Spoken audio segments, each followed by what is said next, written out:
A new Fox poll out today shows that GOP frontrunner Donald Trump remains at the top of the polls with 26% support from GOP primary voters.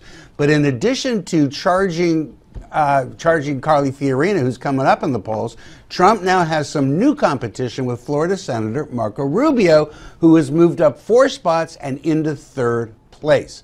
According to the poll, Ben Carson is also in 2nd place with 18%, and Carly Fiorina is now tied with Marco Rubio with 9% in that 3rd spot. So, now that Marco Rubio has moved from 9th place to 3rd, pretty good leap, it should come as no surprise that he now finds himself, what?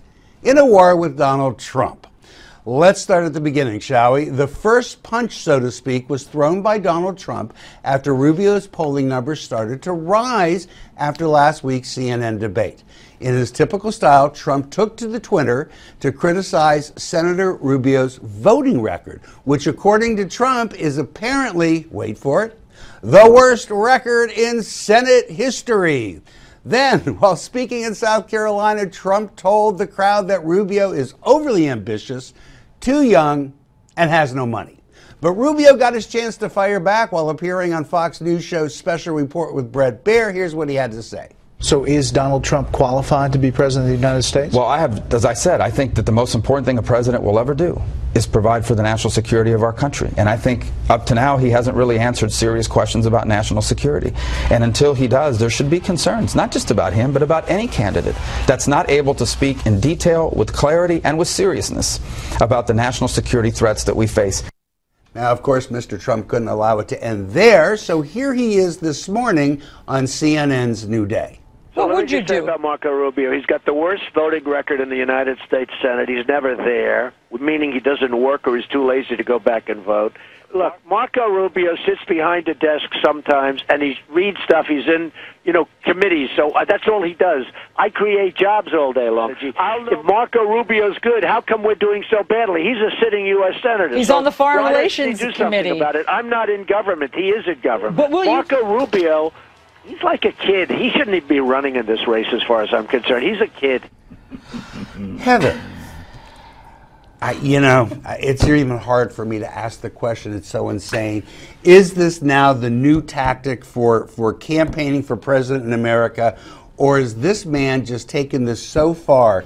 He can't disagree with Marco Rubio's record. I suppose that's because he doesn't know his record. So he just calls it the worst record ever. Well, I mean, there's some truth to that as far as Rubio has not shown up for the most of the votes this year, and he's much higher in his numbers than anyone else's. But he can't argue the policies. And especially when it comes to foreign policy, Marco Rubio at the debates put everyone away, I think. And he was smart to focus on that. And then Donald Trump just comes back. He's the wizard behind the curtain. And he'll just come back with more insults and move on. And Joe, he never goes. Look, if I were going to criticize Marco Rubio, I would be over the fact that he likes to identify as being over there well on the right. But when you listen to him talk, he's more center right than he is far right.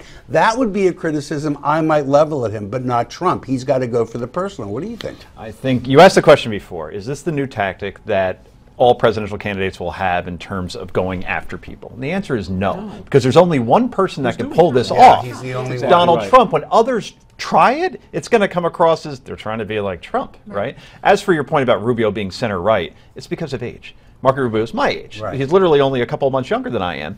And people my age, born after 1970, tend to be conservative, at least, in my world. You're conservative in terms of finances, in terms of military, but in terms of social issues, we're much more moderate.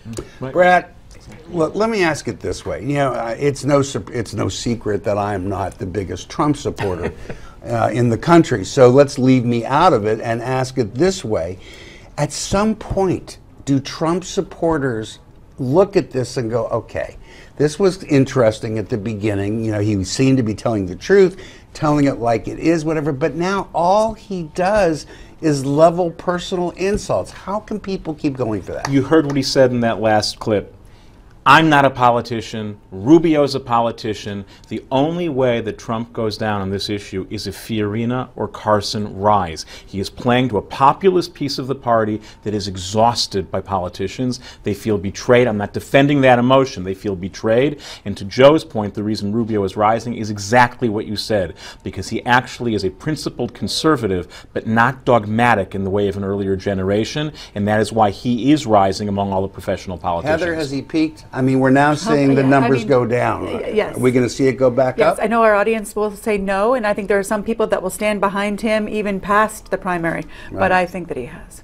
Yeah. I've heard about a pie that exists. 1/3 will always support Trump. Always they're be loyal. there. 1/3 in the middle, they're not quite sure. 1/3 will never. To get that 1/3 in the middle, I don't see how he gets too many from there. I'm going to be so fascinated to see next week's polls to see if he bounces back up. Probably. So, as we've been pointing out, Donald Trump is indeed still at the top of the polls, but is he your choice for the 2016 nomination, or is there someone else who's getting your attention? Let us know. Go to newsmaxpolls.com and cast your vote. Coming up next, it's that time. We're going to read a few viewer comments. Stay with us.